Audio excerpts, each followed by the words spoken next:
já se viu um chegado junto à terra, que desejada já de tantos fora, que entre as correntes índicas se encerra, e o Ganges que no céu terreno mora. Ora, sus, gente forte, que na guerra quereis levar a palma vencedora, já sois chegados, já tendes diante a terra de riquezas abundante. A vós, ó geração de luso, digo, que tão pequena parte sois do mundo, não digo ainda no mundo, mas no amigo curral de quem governa o céu rotundo. Vós, a quem não somente algum perigo estorva a conquistar o povo imundo, mas nem cobiça ou pouco obediência da madre que nos céus está em essência. Vós, portugueses poucos quanto fortes, que o fraco poder vosso não pesais, vós, que à custa de várias mortes a lei da vida eterna dilatais. Assim do céu deitadas são as sortes, que vós, por muito pouco que sejais, muito façais na santa cristandade, que tanto, ó Cristo, exaltas a humildade. Védelos alemães, soberbo gado, por tão largos campos se apacenta, do sucessor de Pedro, rebelado, novo pastor e nova seita inventa. Védelos em feias guerras ocupada, que ainda com o cego error não se contenta, não contra o sobesíssimo otomano, mas por sair do jugo soberano. Védelo duro inglês, que se nomeia rei da velha e santíssima cidade, que o torpe ismaelita senhoria. Quem viu honra tão longe da verdade? Entre as boreais neve se recreia, nova maneira faz de cristandade. Para os de Cristo tem a espada nua, não por tomar a terra que era sua. Guardada lhe foi entanto um falso rei, a cidade de Jerusalém terrestre, enquanto ele não guarda a santa lei da cidade de Jerusalém celeste. Pois de ti, galo indigno, que direi? Que no nome de cristianíssimo que quiseste, não para defendê-lo nem guardá-lo, mas para ser contra ele e derribá-lo? Achas que tens direito em senhorios de cristãos, se no teu largo e tanto, e não contra o Cínifio e o Nilo rios, inimigos do antigo nome santo? A lição de provar da espada os fios, que quem quer reprovar a igreja ou o canto, de Carlos, de Luís, o nome à terra, Edache, e as causas não da justa guerra? Pois que direi daqueles que em delícias que o vício ósseo no mundo traz consigo, gastam suas vidas, logam suas divícias, esquecidos de seu valor antigo? Nascem da tirania e imicícias, que o povo forte tem de inimigo. Contigo, Itália, falo já soberba, em vícios mil e de si mesmo adversa. Ó míseros cristãos, pela ventura sois os dentes de cádmio esparzidos, que uns e outros se dão a morte dura, sendo todos de um ventre produzidos? Não vedes a divina sepultura possuída de cães, que sempre unidos vos vêm tomar a vossa antiga terra, fazendo-os famosos pela guerra? Vede os que têm por uso e por decreto, do qual são tão inteiros observantes, a juntarem um exército inquieto contra os povos que são de Cristo amantes. Entre vós nunca deixa a fera leto de semear cisâneas repugnantes, olharestes seguros de perigos, que lhes vós sois vossos inimigos. Se cobiça de grandes senhorios vos faz ir conquistar terras alheias, não vedes Pactulo e Hermano rios, ambos volvem auríferas areias? Em Lídia, a Síria, lavram de ouro os fios, a África esconde em si luzentes veias. Mova-os já sequer riquezas tanta, pois mover-vos não pode a casa santa. Aquelas invenções férias e novas de instrumentos mortais de artilharia já devem de fazer as duras provas nos muros de Bizâncio e de Turquia. Fazei que torne lá as silvestres covas dos caspos montes e da Sítia fria a turca geração que multiplica na política vossa Europa rica. Gregos, traces, armênios e georgianos, bradam-vos então que o povo bruto lhe obriga os caros filhos aos profanos, preceptos do Alcorão, duro tributo. Em castigar os feios inumanos, vos gloriar do peito forte e astuto, e não quererais louvores arrogantes de serdes contra os vossos muito possantes. Mas entanto que cegos e sedentos andais do vosso sangue, ó gente insana, não faltarão cristãos atrevimentos desta pequena casa lusitana. De África tem marítimos assentos, e na Ásia mais que toda soberana. Na quarta parte novos campos ara, e se mais no mundo houvera, lá chegara. Bom, essas aqui são as primeiras estrofes do sétimo canto dos Lusíadas, onde nós vemos aqui a chegada dos marinheiros portugueses na Índia. Mas antes de Camões começar a contar pra gente essa história, ele faz alguns comentários sobre os cristãos europeus. Tudo bom, pessoal? Meu nome é Caio Mota Ribeiro e estou aqui em mais um vídeo com vocês, lendo a grande obra do Camões, Os Lusíadas. Dessa vez aqui, lendo a primeira até a 14ª estrofe do sétimo canto, né? A estrofe 1 até a 14. Mas, como sempre nos nossos vídeos, antes de estar lendo mais uma vez e explicando esses versos para vocês, vamos fazer aqui uma recapitulação do que a gente já viu até agora. Estamos começando a ler o sétimo canto, então vamos resumir de uma forma mais breve, né, se possível, o primeiro até o sétimo, até o sexto. O primeiro canto é após o Camões fazer a introdução e dedicar sua obra ao rei Dom Sebastião, ele começa a contar a viagem do Vasco da Gama, que é o evento central aí da obra dele. Mas antes de começar a narrar, ele diz que os marinheiros portugueses já estão navegando no mar. E o Camões conta o concílio dos deuses pra gente. Ele conta que o deus Júpiter, que é o rei dos deuses, ele é o senhor de todos os deuses ali no Olimpo, ele convocou todas as divindades para uma reunião, um concílio ali no Olimpo, para estar discutindo o futuro do Ocidente, do Oriente, perdão. Onde ele diz que a frota do Vasco da Gama, que nesse momento está navegando, vai alcançar o seu objetivo, ou seja, Vasco da Gama e seus marinheiros vão ser bem-sucedidos, e com isso Portugal vai estar estabelecendo uma rota para alcançar o Oriente. E graças a isso, os portugueses vão ser senhores do Oriente. Então ele meio que fala um pouco sobre o futuro ali. Ele já meio que decreta que os portugueses vão ser senhores do Oriente. Nisso se encerra o concílio, onde a gente viu que o deus Baco vai ser o grande opositor dos portugueses. Ele não quer que os portugueses alcancem o Oriente.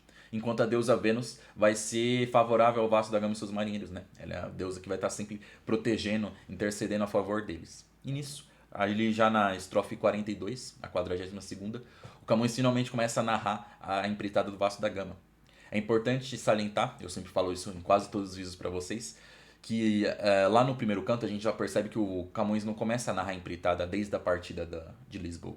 Ele não diz que Vasco da Gama e seus marinheiros embarcaram em suas naus ali nas praias de Lisboa e começaram a navegar rumo ao sul até chegar ao extremo sul da África e depois começaram a subir navegando, ou seja, não falar isso. Eles contornaram a África e chegaram na Índia. Ele não vai contar a história assim.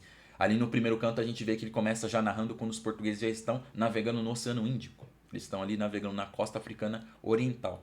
Se vocês derem uma olhadinha aí no Google Maps ou em algum mapa que vocês tiverem e olhar ali na costa africana, vocês vão ver que entre Madagascar, que é aquele pedação de terra que fica ali a leste da África, e Moçambique, existem algumas ilhas ali. Se vocês derem um zoom no mapa, vocês vão ver isso. É mais ou menos ali que os portugueses estão nesse momento.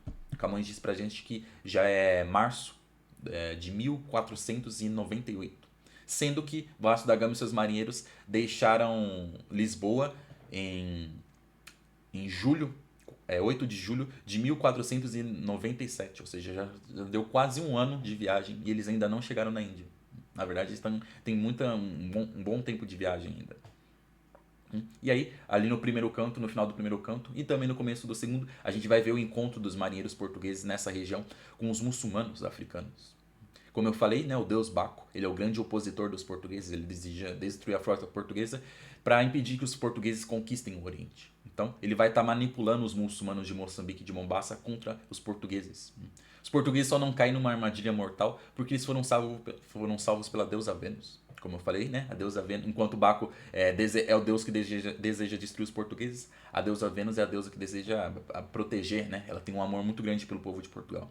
Tanto que ela não se contenta somente em salvar a frota do Vasco da Gama dessa armadilha, como ela vai até os céus e manipula Júpiter, que é o deus dos deuses, e faz com que ele ajude os portugueses. Então a gente vê ali que, graças à ajuda dos deuses, Vasco da Gama e seus marinheiros são salvos dessa armadilha. E não só isso, né?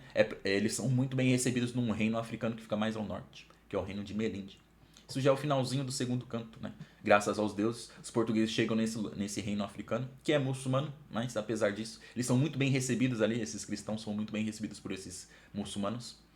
E como os deuses fizeram com que o povo português, como os deuses ali espalharam um bom nome dos portugueses ali no reino de Melinde, o rei de Melinde, um monarca de Melinde, ele foi até as naus portuguesas para conhecer Vasco da Gama e pediu para que ele contasse a história de Portugal. Isso já é o final do segundo canto, onde no começo do terceiro, né, a partir do terceiro, a gente vai ver que Vasco da Gama vai estar contando a história de Portugal para o rei de Melinde. O terceiro e o quarto canto é o Vasco da Gama contando a história de Portugal, né, a sucessão das grandes guerras, as grandes batalhas que os monarcas portugueses foram travando enquanto expandiam, enquanto dilatavam o reino de Portugal.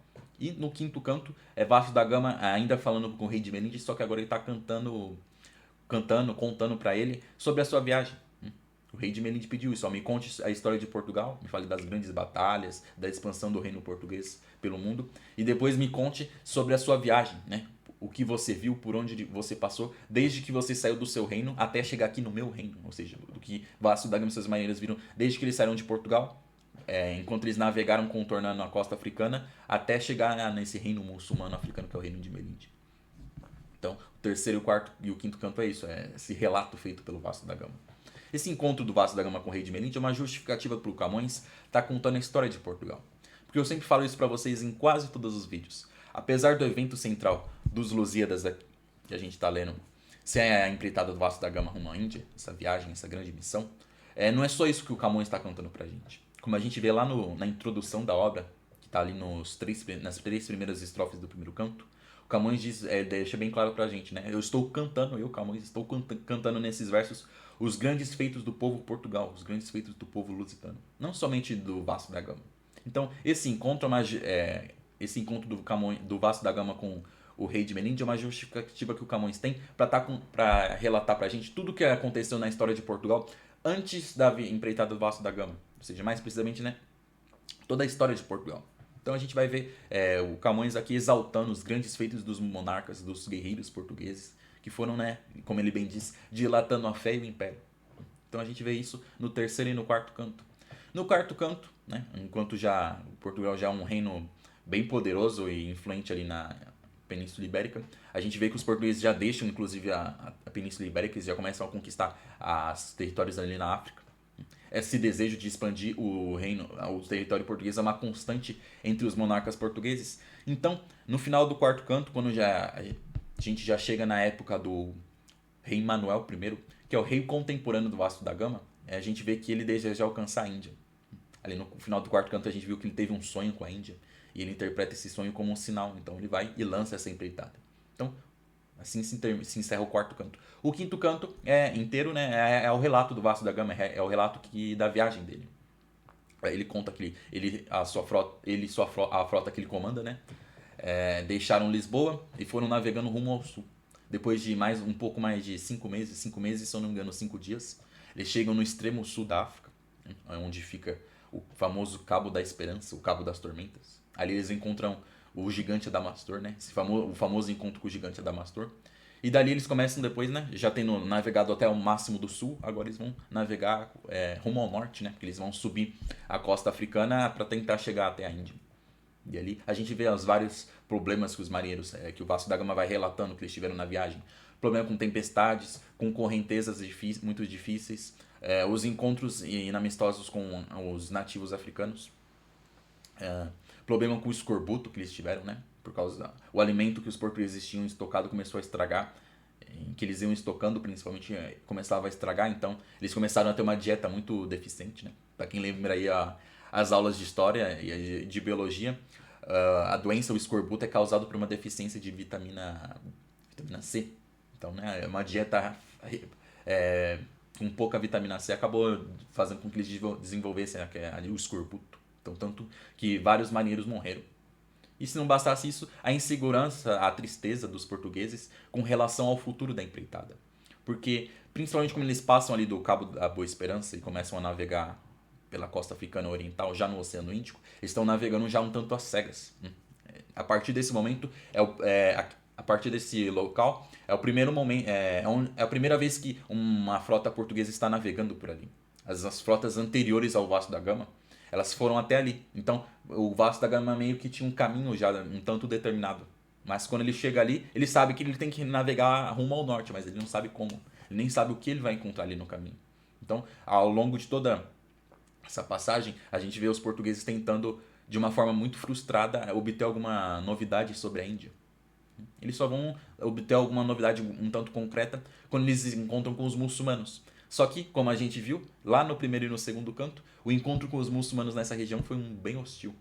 Somente em Melinde, o Vasco da Gama vai obter a ajuda que ele precisa. Então, ele encerra assim o quinto canto, dizendo que ele passou por todos esses infortúnios ali na costa africana, mas que ele foi muito bem recebido nesse reino muçulmano de Melinde. E aí se encerra o quinto canto. O sexto canto, que eu resumi num vídeo anterior para vocês, a gente vê que é a partida da frota do Vasco da Gama ali do reino de Melinde, Como eles conseguiram a ajuda de um piloto, de um guia, eles são conduzidos de uma forma segura. Então eles vão navegando ali no Oceano Índico rumo à costa da Índia. Então é um caminho mais vai ser mais seguro. Porém, o deus Baco, como eu disse para vocês, o grande antagonista da frota do Vasco da Gama, não vai medir esforços para destruir os portugueses. Como ele manipulou os muçulmanos africanos contra os portugueses, mas isso não foi suficiente para matar eles. Então agora ele vai tentar manipular os deuses do mar contra os portugueses. Então ali no começo no meio do sexto canto, a gente vê que ele manipula os deuses do mar, né? Ele fala que essa empreitada dos humanos, as viagens marítimas dos humanos, essas aventuras marítimas dos humanos, são, na verdade, um grande desrespeito aos deuses dos mares. Os deuses dos mares, os deuses marítimos não podem permitir que os homens fiquem desbravando os mares, né? Essa invasão, isso é um grande insulto. Então ele, com um discurso bem dramático, o deus Baco vai e manipula essas divindades e convence elas a soltarem a fúria dos ventos contra os portugueses. Então as divindades que personificam os ventos, né, vão contra os portugueses e destruir a frota portuguesa. Antes disso acontecer, ou seja, simultaneamente enquanto Baco está manipulando os deuses do mar, o Camões conta pra gente que os portugueses, durante a noite, enquanto alguns marinheiros faziam a vigília noturna das naus, eles decidem matar o tempo contando algumas histórias. Então eles vão em conta a famosa história dos 12 da Inglaterra, que é uma história que diz que na época do João I de Portugal, 12 cavaleiros portugueses foram convidados a ir até a Inglaterra lutar pela honra de 12 damas inglesas. Né? Ali na Inglaterra, essas 12 damas tinham sido desrespeitadas por alguns nobres, uns cortesãos ingleses, mas ninguém tinha coragem de lutar contra eles para defender a honra delas. Elas não encontravam nenhum familiar, nenhum amigo que tivesse coragem de enfrentar esses ingleses que estavam desrespeitando elas. Ou seja, as damas inglesas sendo desrespeitadas pelos ingleses e nenhum dos outros ingleses tinham coragem de defender as coitadas. Então, uma carta, um convite foi enviado para os portugueses para que eles, selecionando 12, nomeando 12 cavaleiros, para que viessem até a Inglaterra disputar um duelo contra esses homens. Então essa é a história famosa história dos 12 da Inglaterra, né? Dos 12 da Inglaterra e seu Magriço, né? Um dos cavaleiros mais destacado ali se chama Magriço. E os portugueses vencem. Mas nisso, né, como eu falei, são os portugueses que estão navegando ali navegando rumo à Índia, que estão fazendo a vigília noturna das naus, conversando para matar o tempo. Mas eis que a tempestade que os deuses do mar soltaram, né, a fúria dos ventos, que foi mandada pelos deuses do mar, chega contra a frota. Então a gente vê que durante uma noite inteira a frota é atacada por uma terrível tempestade. Eles só não morrem nessa tempestade porque Vênus, mais uma vez, vai e salva os portugueses. O final do sexto canto, a gente vê que a deusa Vênus percebe essa armadilha do Baco, né? Afinal, foi o Baco que manipulou os deuses do mar contra os portugueses. E ela vai e salva a frota portuguesa. É bem interessante que, como ela é a deusa do amor, ela se utiliza do amor, né? Vamos colocar assim, dos apetites femininos para seduzir os ventos, né? Como eu falei, os ventos são personificados por divindades ali. Essas divindades personificam os ventos. Então, a Vênus manda as ninfas do mar irem seduzir os ventos e falar com eles, tentar acalmar eles. E aí os ventos ficam calmos e Vênus fala, se vocês não atacarem os portugueses novamente nessa viagem, vocês sempre vão ter os meus favores amorosos. Aqui no sentido que ela sempre vai ajudar eles em seus romances com as ninfas. E como, né, sendo figuras masculinas, os ventos, né, eles acabam aceitando. Né? Uma mulher consegue dobrar qualquer homem com palavras gentis. Isso é uma verdade. E aí a gente encerra o sexto canto com a frota portuguesa sendo salva e tá amanhecendo, né? Eu falei que essa tempestade atacou eles durante a noite. Quando amanhece, eles chegam ali na costa da Índia. Então, isso aqui é um resumo que eu fiz dos 6 primeiros cantos aí dos Lusíadas. Mas eu sempre falo isso, pessoal. Se possível, assistam os vídeos que eu publiquei até agora. Todas essas estrofes que eu li até agora aí do sexto canto, dos 6 primeiros cantos, estão comentadas aí da melhor forma possível aqui no YouTube. Inclusive, cada um dos cantos está resumido especificamente. Então não deixem de estar acompanhando para vocês se situarem melhor na nossa leitura. Mas agora, né, vamos começar a ler aqui as primeiras 14 estrofes do sétimo canto. Já haviam chegado junto à terra, que desejada já de tantos fora, que entre as correntes índicas se encerra e o Ganges que o céu terreno mora. Né? Quem está chegando? Os marinheiros portugueses. Né? Como a gente viu no final do sexto canto, os marinheiros passam por essa terrível tempestade e quando já amanhece, eles avistam as terras da Índia.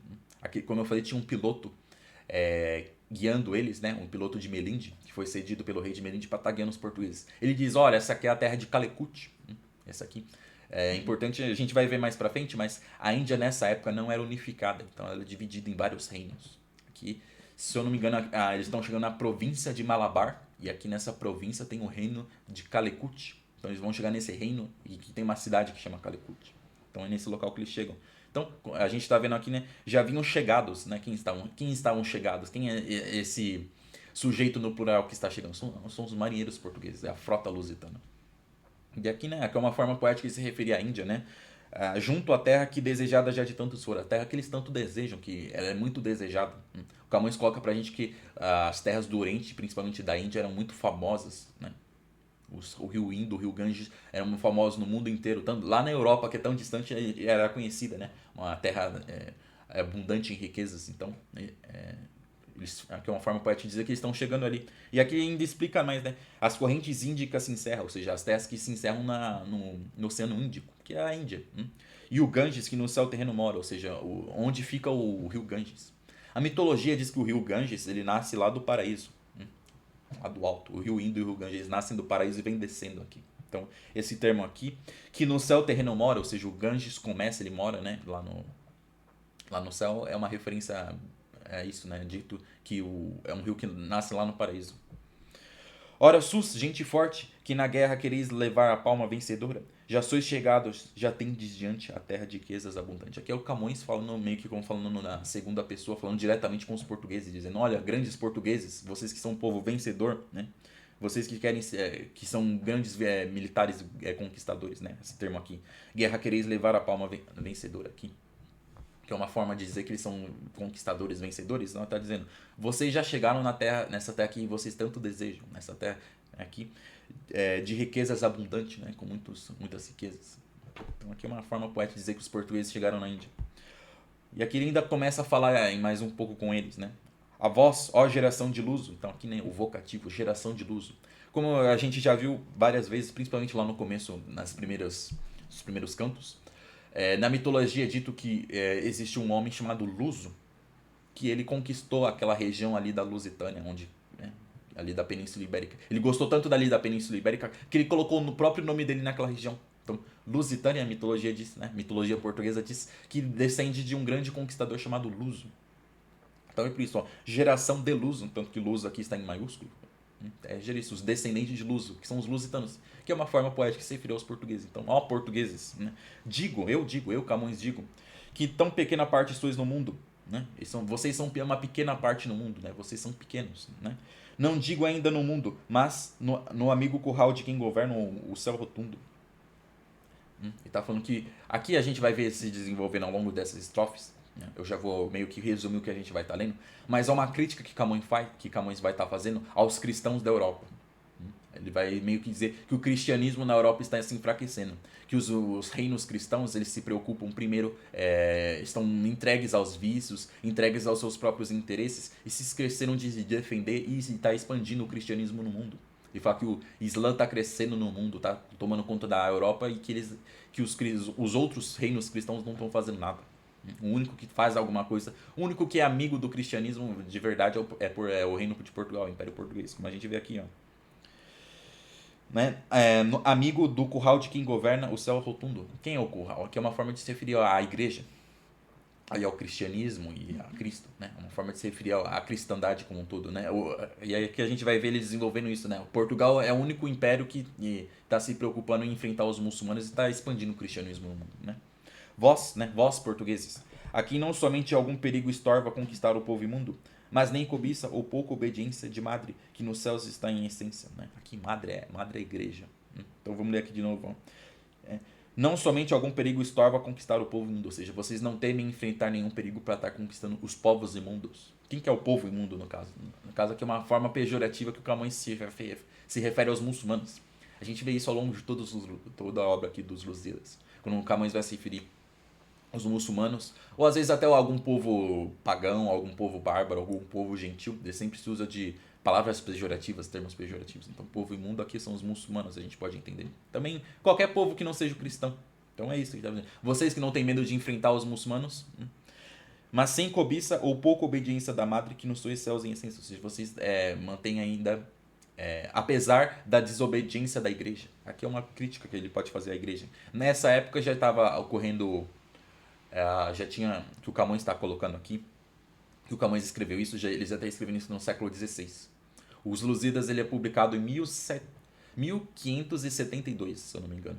Então nessa época já, enquanto Camões foi escrevendo ao longo de se eu não me engano, umas 2 décadas, enquanto ele estava no exílio. Então já no mundo cristão já foi ocorrendo o enfraquecimento da igreja católica, uma certa corrupção da igreja, e também ocorreu a reforma protestante, como a gente vai ver algumas citações sobre a reforma protestante aqui. Então aqui o Camões, nessas estrofes, ao se dirigir aos portugueses, ele falou: apesar da fraqueza dos outros povos cristãos, apesar de uma certa fraqueza da igreja, vós, portugueses, se mantém firmes com a sua missão como cristãos. A gente pode interpretar dessa forma esses versos.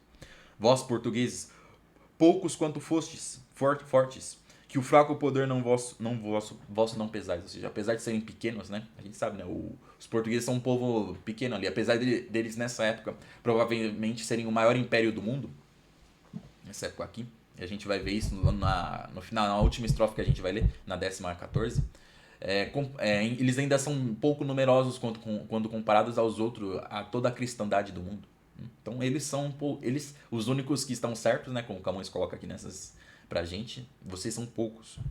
Vós, que à custa de vossas várias mortes, a lei da vida eterna dilatais. Ou seja, né, vocês que se sacrificam, né, vocês que morrem. Né, imagine quantos portugueses morreram em guerras, para que a lei da vida eterna seja dilatada.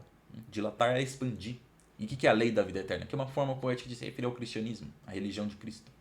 Então é isso. Vocês, né, tá saudando os portugueses por continuarem lutando e se sacrificando para expandir e para proteger os territórios cristãos. Assim do céu deitadas são as sortes, que vós, por muito pouco que sejais, muito façais na santa cristandade. Né? Assim que a sorte aqui está em minúsculo, né? As sortes, tá? Que a gente pode entender que é a vida. A vida é assim. Vocês estão se sacrificando pelo cristianismo, né? Vós, por muito pouco, mesmo sendo poucos, vocês fazem muito pelo cristianismo. É isso, né? Santa cristandade. Que tanto, ó Cristo, exaltas a humildade. Aqui, né?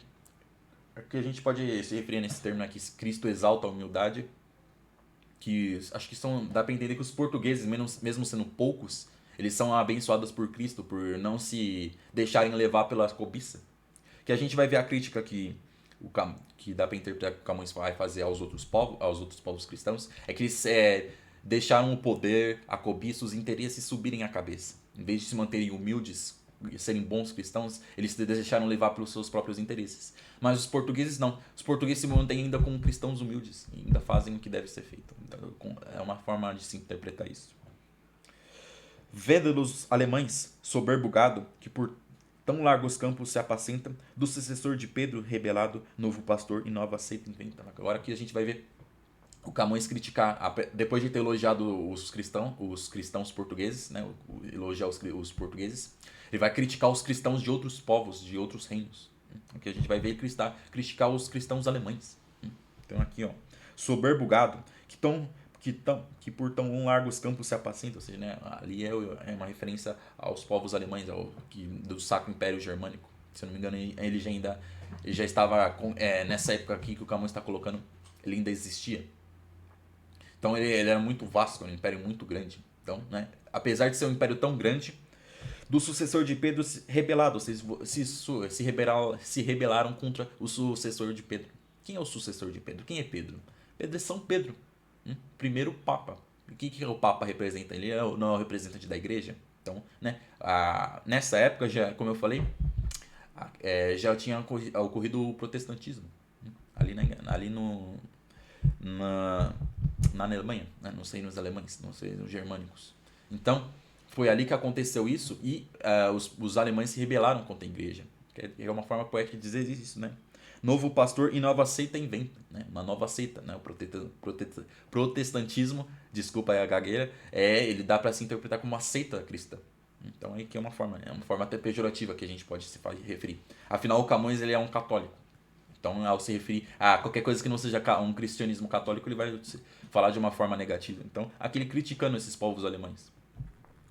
Vê-lo em feias guerras ocupado, que ainda com cego erro não se contenta, não contra o sobesíssimo otomano, mas por sair do jugo soberano. Aqui há referências a várias batalhas, né, as guerras cristãs em que ocorreram ali entre os cristãos ali. E depois disso, né, foram surgindo várias seitas protestantes, né, várias, vamos colocar assim, seita é um nome meio ruim, uma forma meio negativa assim de se referir aos protestantes, mas o calvinismo e o luterano, vários outros dogmas cristãos foram surgindo e ou começaram a haver guerras entre eles. Às vezes esses protestantes começaram a batalhar contra os católicos, os cristãos, e depois às vezes lutavam entre eles. Então aqui é uma referência a isso, às várias guerras civis, aos vários conflitos que os alemães começaram a ter entre eles. E aqui ele até critica, né? Não contra o subexíssimo otomano. Então, em vez de estar lutando contra os otomanos, que são os muçulmanos, que é o grande império otomano que ocupava ali, já nessa época aqui do século XVI, já tinha conquistado ali o Império Bizantino, então eles já comandavam ali a região da Ásia Menor, que é aquela fronteira, o leste da Europa, vamos colocar assim. Em vez de esse grande povo germânico estar enfrentando esses muçulmanos, estavam lutando entre si.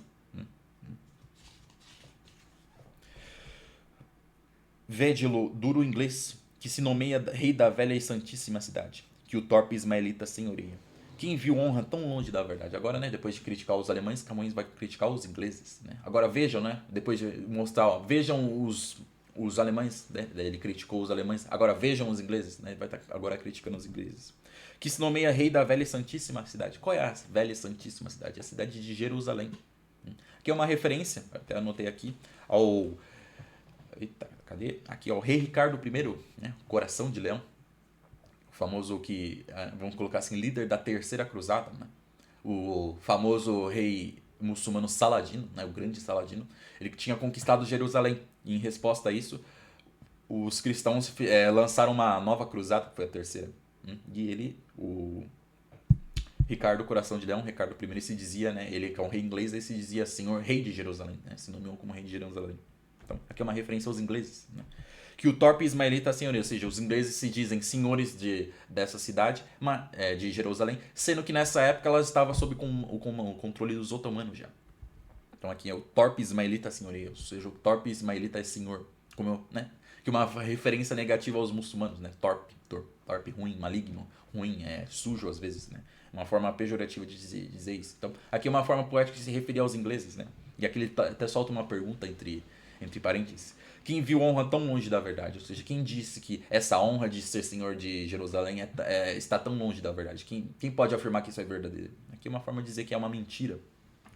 Entre as boreais neves se recreia, nova maneira faz de cristandade. Aqui é a descrição ainda dos ingleses, né? Eles ficam ali recriando, vivendo entre as boreais neves, né? A Inglaterra ela fica vamos colocar assim, no norte da Europa, né? Mais ao norte ali. Então ali boreal é referente ao norte, né? Boreais, as terras boreais, as neves boreais. Eles se recriam, eles ficam vivendo ali e fazendo, né, nova maneira faz de cristandade. Aqui referente também a uma reforma protestante que ocorreu ali. Que eu até anotei, se eu não me engano, foi com o rei Henrique VIII, se eu não me engano. Vamos confirmar minha colinha aqui. Isso, se eu não me engano, é ele, né? Que ele também fez ele se rebelou contra a igreja também. Então, para os de Cristo tem espada nua, não por tomar a terra que era sua. Ou seja, eles em vez de recuperarem essa terra que eles dizem que foram deles, que na verdade na primeira cruzada,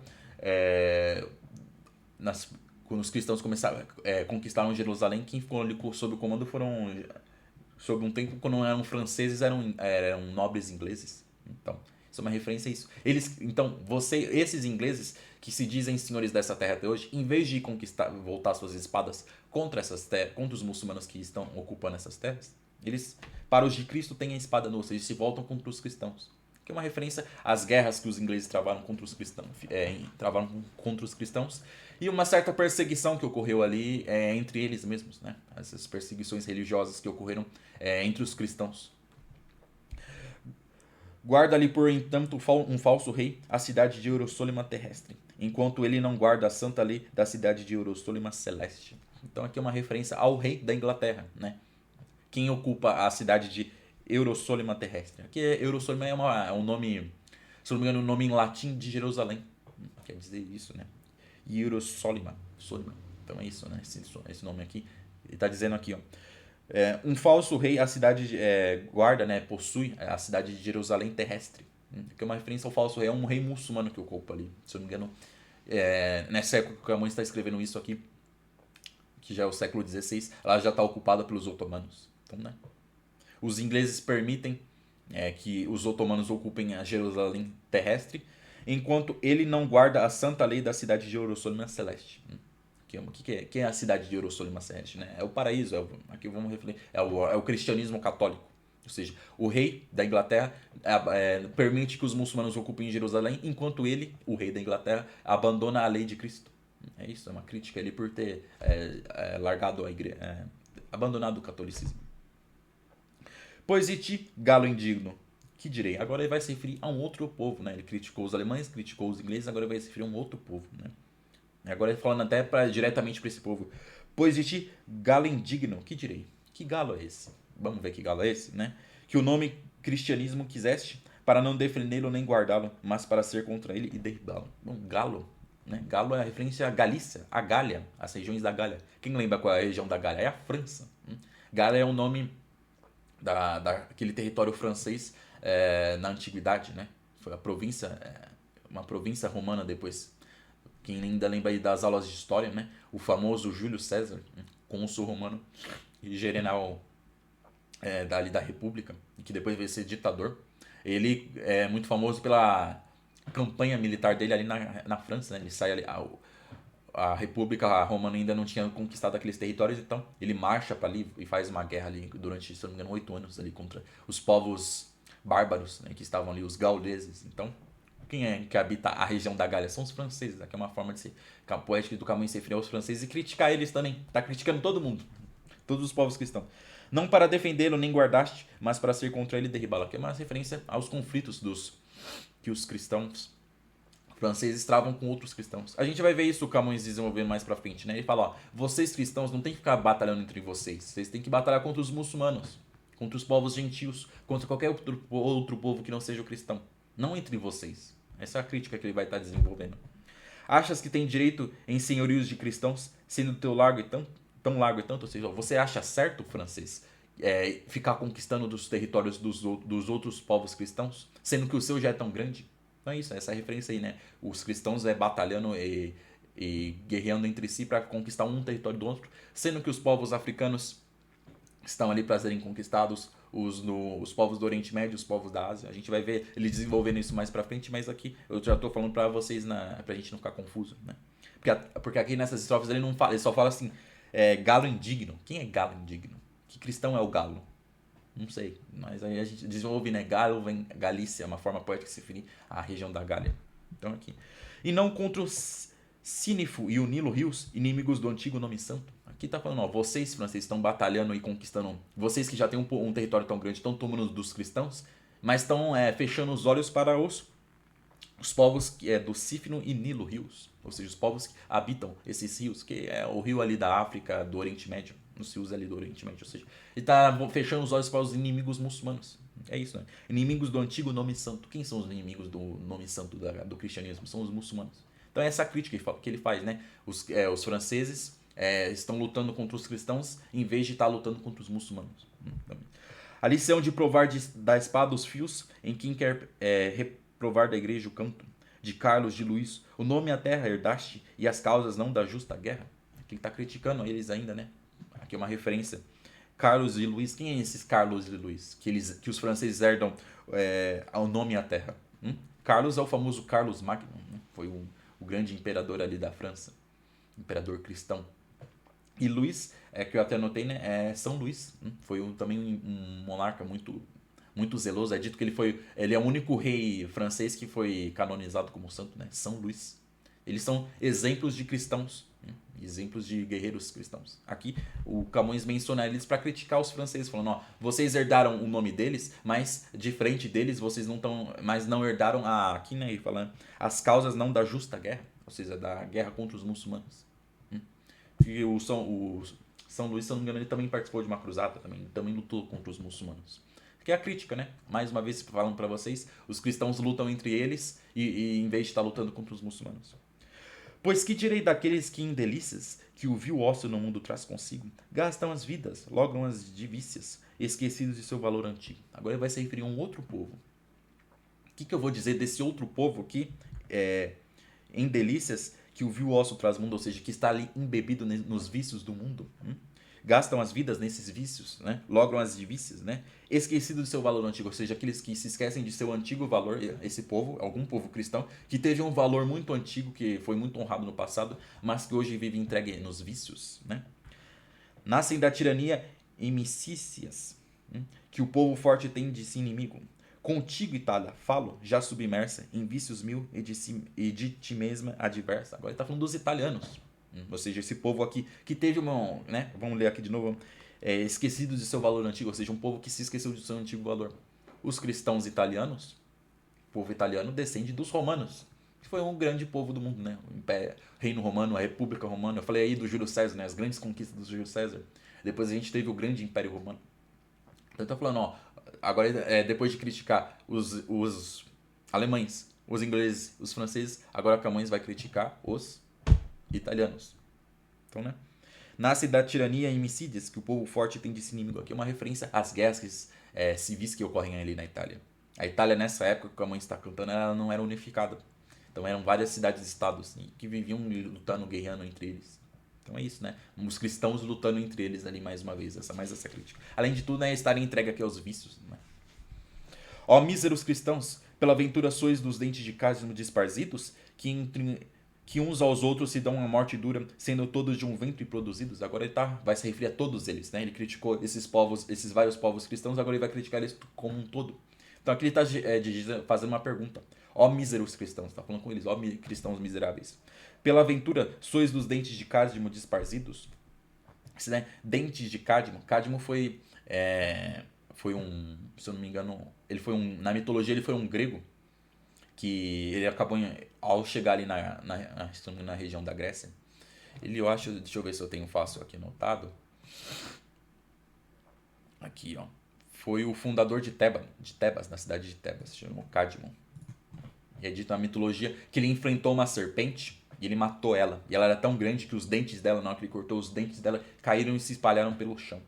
E a mitologia diz que desses dentes surgiram os primeiros espartanos. E que esses espartanos, apesar de serem irmãos e terem saído dos mesmos dentes, terem saído do mesmo lugar, eles começaram a se matar entre eles. Até que só sobraram alguns poucos, e esses poucos deram origem a Esparta. Aí, uma das vários contos mitológicos que levam a origem de Esparta. Então, aqui é uma referência. Então, ó, esses espartanos saíram dos dentes da mesma boca e lutaram entre si. Quem saiu do mesmo local e está lutando entre si? Os cristãos. Né? Quer dizer isso. Sois os dentes de cádmio esparzidos, que uns aos outros dão a morte dura, sendo todo de um ventre produzido. Ou seja, vocês são como os dentes da serpente que Cádmio matou, que apesar de terem saído do mesmo ventre, né? Aqui, ó, sendo todo de um ventre produzido, assim, todos eles saíram do cristianismo. É isso, saíram do mesmo berço, da mesma fé, e agora ficam lutando entre si. Ele está perguntando se são como eles, né? Está criticando eles por estarem lutando entre si. Não vedes a divina sepultura possuída de cães, que sempre unidos vos vêm tomar a vossa antiga terra, fazendo-os famosos pela guerra? Vocês, cristãos da Europa, cristãos do mundo, vocês não estão vendo que a divina sepultura, qual é a divina sepultura? É mais uma forma poética de se referir a Jerusalém, está possuída de cães. Quem possui Jerusalém nessa época? Os muçulmanos. Então aqui cães é mais uma forma pejorativa que o Camões se utiliza para se referir aos muçulmanos.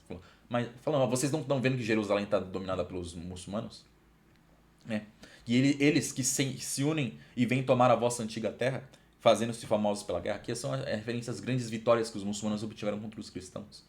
Como eu falei, né, o rei Ricardo I, ele lançou a terceira cruzada para recuperar Jerusalém da mão do Saladino. E ele perdeu. Né? Saladino saiu vitorioso contra os cristãos. Né?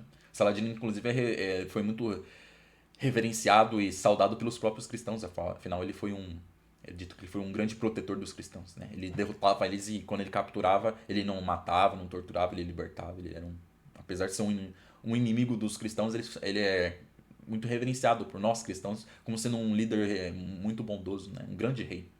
Então é isso, é que é uma referência a isso que o Camões está criticando, né? Que os cristãos estão perdendo para os muçulmanos, né? E ficam, em vez de se unirem e se fortalecerem como irmãos, que saíram do mesmo ventre, eles estão se dividindo e lutando entre eles. E nisso os muçulmanos ganham força.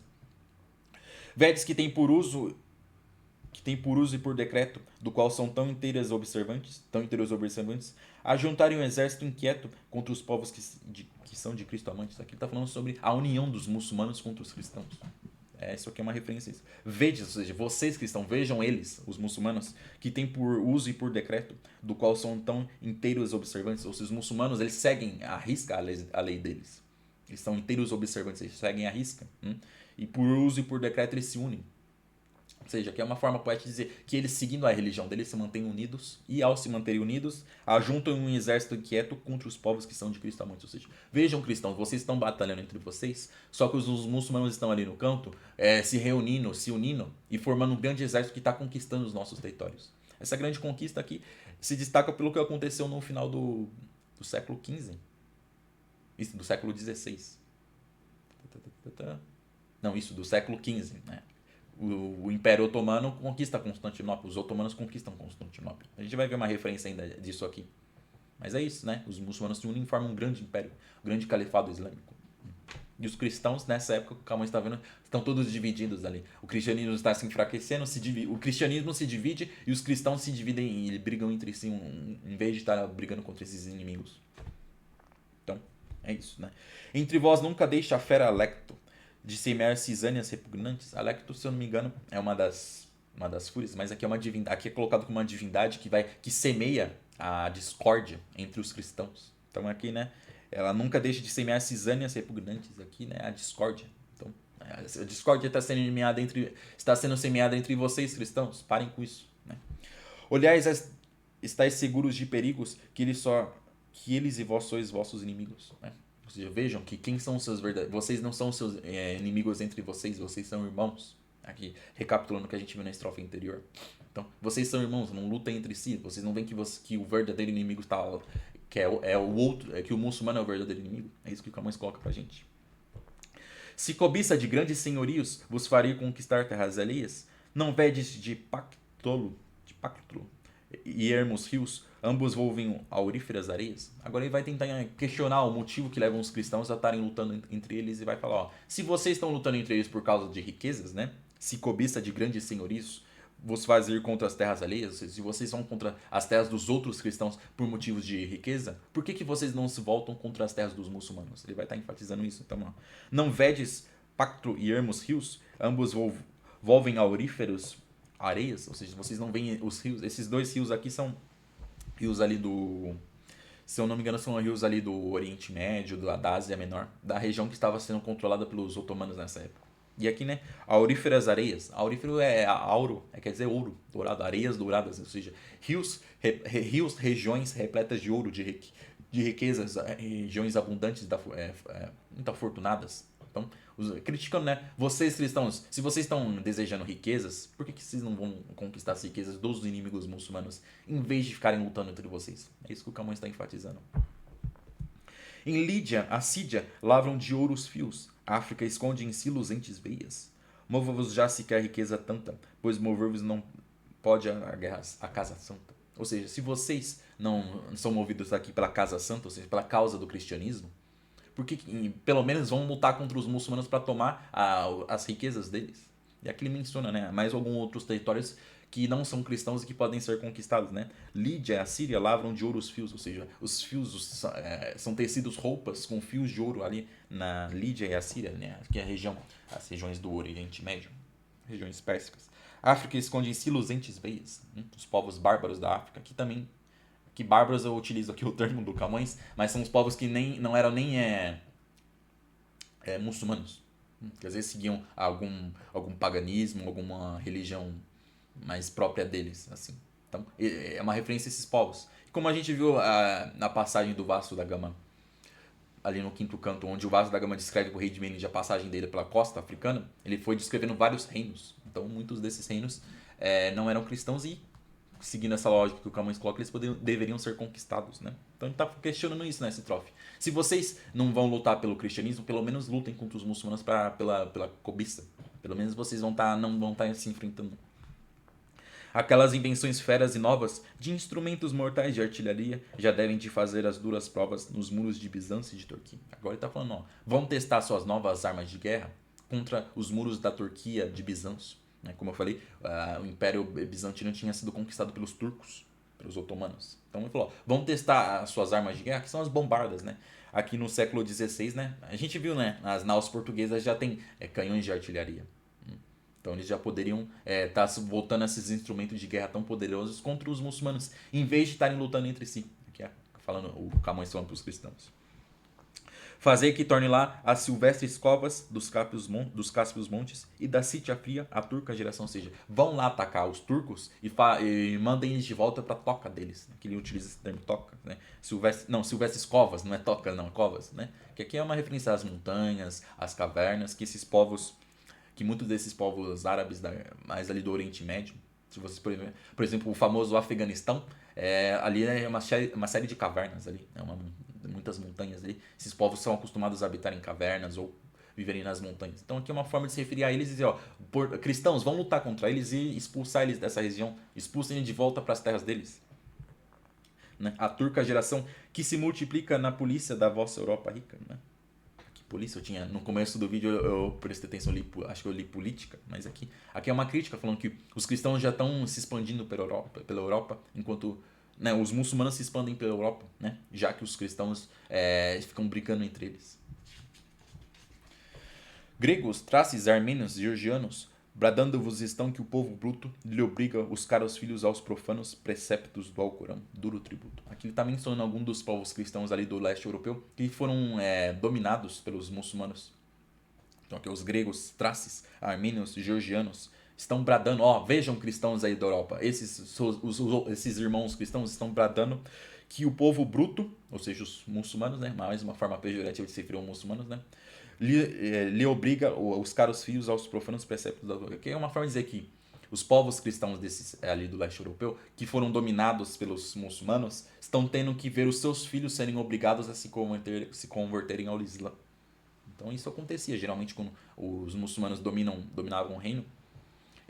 Hoje existem várias regiões do mundo que são muçulmanas, que os cristãos habitam ali tranquilamente, mas às vezes em alguma época, porque aqui o Camões fala duro tributo. Tributo é aquilo que você paga para o seu senhor, né? Imagine um povo que foi conquistado, ele vai ter que pagar tributo para o seu conquistador. Um desses tributos talvez fossem os filhos. Então aqui é uma forma que o Camões coloca isso. Né? E aqui, né, ele está reclamando com os cristãos da Europa por permitirem que isso aconteça. Em castigar os feitos inumanos, vos gloriai do peito forte e astuto, e não quereis louvores arrogantes, de serdes contra os vossos muito possantes, né? Então, ele está criticando mais uma vez os cristãos, né? Que em vez de se glorificar lutando contra os muçulmanos, eles ficam se glorificando de lutarem entre eles, né? Aqui, ó, diz, serdes contra os vossos muito possantes, né? Vocês se louvam com muita arrogância de serem muito poderosos. Aqui é referência às várias guerras cristãs que os reis monarcas da Europa travaram entre eles e que eles, quando saíram vencedores, se glorificavam. O Camões criticou. Vocês se glorificam de vencerem os cristãos, sendo que os muçulmanos estão ali.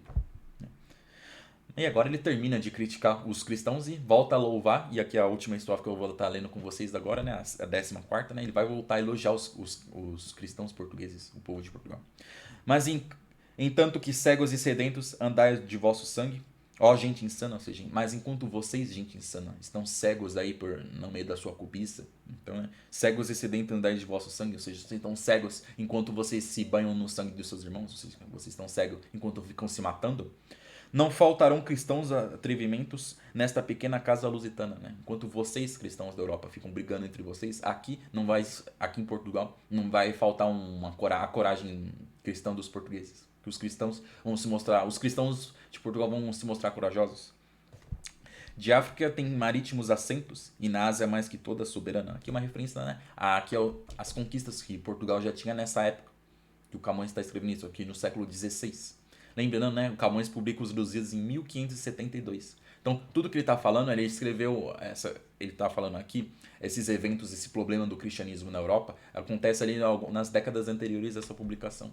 Ele tem esse pano de fundo. Aqui é uma referência, né, que enquanto ele falou que a Europa está se enfraquecendo, ele está falando que Portugal é muito forte, né? Tem marítimos assentos, ou seja, a costa da África já está na mão de Portugal. É na Ásia mais que toda soberana, ou seja, o maior soberano na Ásia, os soberanos da Ásia são os portugueses. Na quarta parte nova, os Campos Ara. Que é isso, né? Ele está arando a quarta parte nova. Aqui é a quarta parte do mundo, que é a América, onde nós, os brasileiros, né? Acho que a maioria do pessoal aqui que vai estar escutando isso é brasileiro. Nessa época aqui, Portugal já tinha descoberto, já tinha, o Brasil já tinha sido descoberto, já possuía alguns territórios ali, principalmente ali o Nordeste brasileiro. Nessa época que o Camões publica isso, já estava sendo colonizado, né? Quem lembra daquela matéria chatíssima da história, né? As capitanias hereditárias, né? Já estava acontecendo nessa época, né? Aqui, ó, os Campos Ara. Então essa é uma região, tá arando, tá plantando, tá cultivando, tá dominando esses campos. É uma forma poética de dizer isso. E se mais o mundo houvera, lá chegaram. Ou seja, né? Os portugueses estão. Então ele está louvando os portugueses, dizendo que eles conquistam os territórios da África, da Ásia e da América, da nova parte, né? E se mais do mundo houver, lá chegarão. Ou seja, se tiver qualquer outro lugar do mundo, os portugueses vão chegar lá. Mas lembrando, eles conquistam esses territórios, expandem o Império Português e expandem a fé. Vamos voltar lá e ler. Eu acho que eu não sei se eu li nesse vídeo, mas vamos ler de novo. A segunda estrofe do primeiro canto, né? E também as memórias gloriosas daqueles reis que foram dilatando a fé e o império. Então aqui, ó, essa expansão aqui na África, na Ásia e também na América, e em qualquer outro lugar, é o que é uma expansão do império, ou seja, dos domínios do Estado, vamos utilizar esse termo, do Estado português, e também do cristianismo. Então, ao longo dessas primeiras estrofes, enquanto criticava os outros reinos, os outros povos cristãos, que ficavam brigando entre eles e não enfrentavam os muçulmanos, aqui, nessa última estrofe, ele volta a louvar os portugueses, dizendo, não, os portugueses são um exemplo. Em Portugal existe um povo cristão que se mantém humilde e continua espalhando a fé de Cristo. Aqui é o que o Camões diz. Certo, pessoal? Quase 1 hora de vídeo. Pedi para vocês estarem deixando um like e, se possível, também tá comentando. Né? Me dizer o que vocês estão achando aqui da minha leitura. Qualquer comentário, qualquer crítica também é muito bem-vinda. Pedi também para vocês assistirem os vídeos que eu já publiquei até agora. Como eu fiz um grande resumo aí de mais ou menos 20 minutos nesse vídeo, mas isso é só um resumo, né? Todo primeiro até os 6 primeiros cantos estão todos comentados aqui da melhor forma possível, aqui com as minhas humildes capacidades. Eu estou comentando os Lusíadas, explicando ele para vocês aqui. Então, se possível, assistam esses vídeos para vocês se situarem melhor na nossa leitura. E também vou pedir, se inscrevam aqui no meu canal no YouTube, para vocês acompanhando as minhas próximas publicações da grande obra de Camões, né, os próximos vídeos. Eu estou começando aqui a ler com vocês o 7º canto. Então, depois desse desabafo que o Camões faz, vamos colocar assim, ele vai estar contando pra gente a chegada da frota do Vasco da Gama, dos marinheiros de Portugal, nos reinos da Índia, mais precisamente no reino indiano de Calicut. Então, não deixe de se inscrever para estar acompanhando as minhas publicações aqui no YouTube. Eu também vou pedir para vocês olharem a descrição do vídeo, né, conferir um link. Tem um link aí que vai levar vocês, que é um e-book que eu estou vendendo. É a versão digital dos Lusíadas, toda comentada por mim. As mais de 1000 estrofes aí da grandiosa obra de Camões, os Lusíadas, todas comentadas por apenas R$10. Vocês devem ter percebido que é muito difícil ler os Lusíadas. Eu leio os Lusíadas há alguns anos e eu gaguejo muito. Vocês devem ter visto isso. Eu gaguejo bastante, eu me confundo bastante. Às vezes eu tenho que consultar uma colinha minha, alguma anotação, para estar entendendo os termos aqui. Porque afinal é a maior obra da língua portuguesa. Os Lusíadas, pessoal, é um épico clássico.